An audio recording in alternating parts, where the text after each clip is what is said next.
안녕하세요. 미국주식은 훌륭하다. 미래입니다. 우선 지난주에 중요했던 건 CPI였죠.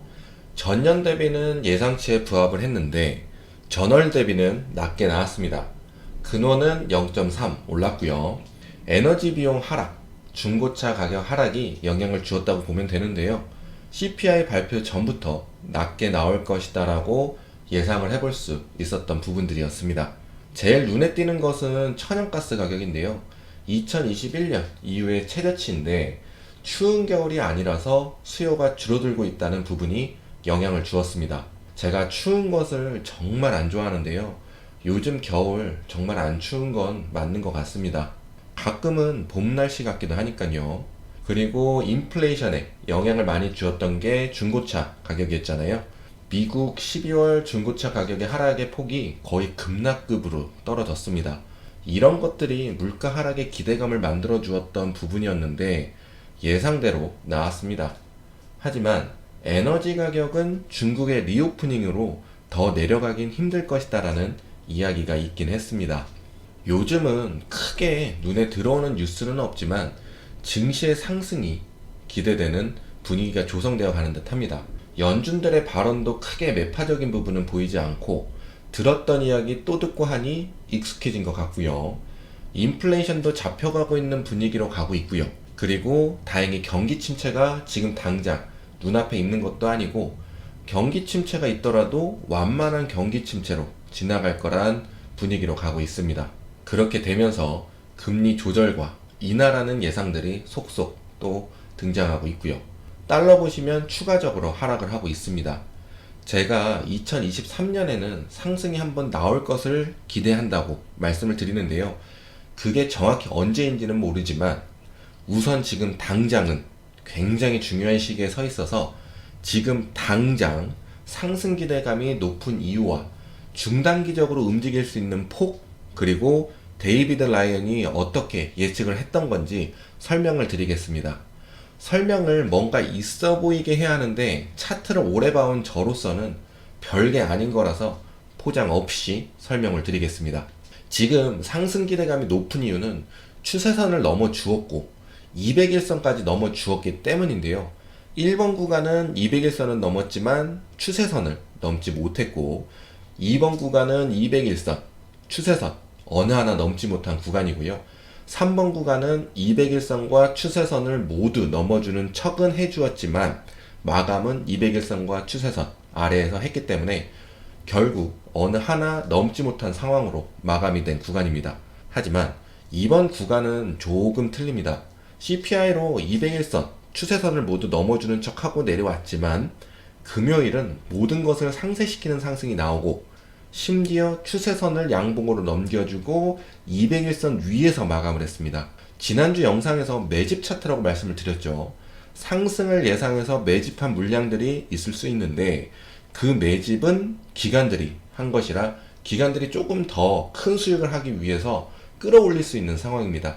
그리고 200일선과 추세선을 동시에 넘는 양봉이 나오면 단타 물량, 수익 물량들이 우선 들어옵니다.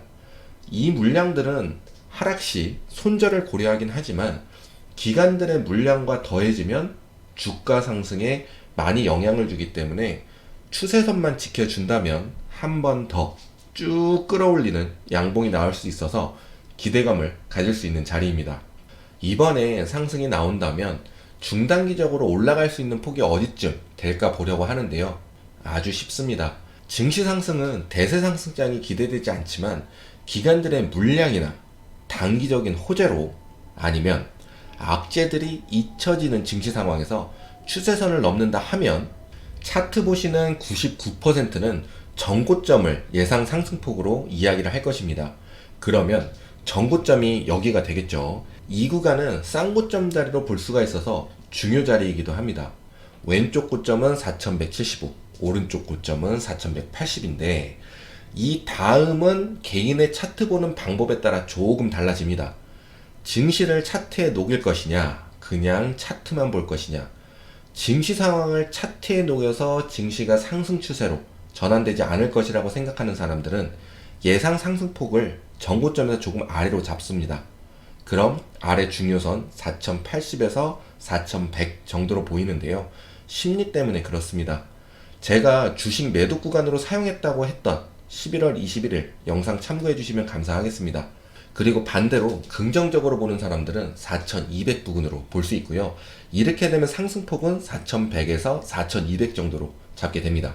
데이비드 라이언은 11월 29일에 내년 S&P 3400, 4100 사이 횡보를 이야기했고요. 1월 6일에는 금리와 달러 하락으로 반등장 예상. 이 부분도 지난 영상들에서 여러 번 2023년에는 부자가 될 수 있는 기회가 있을 것이다 라고 해서 설명을 드렸습니다.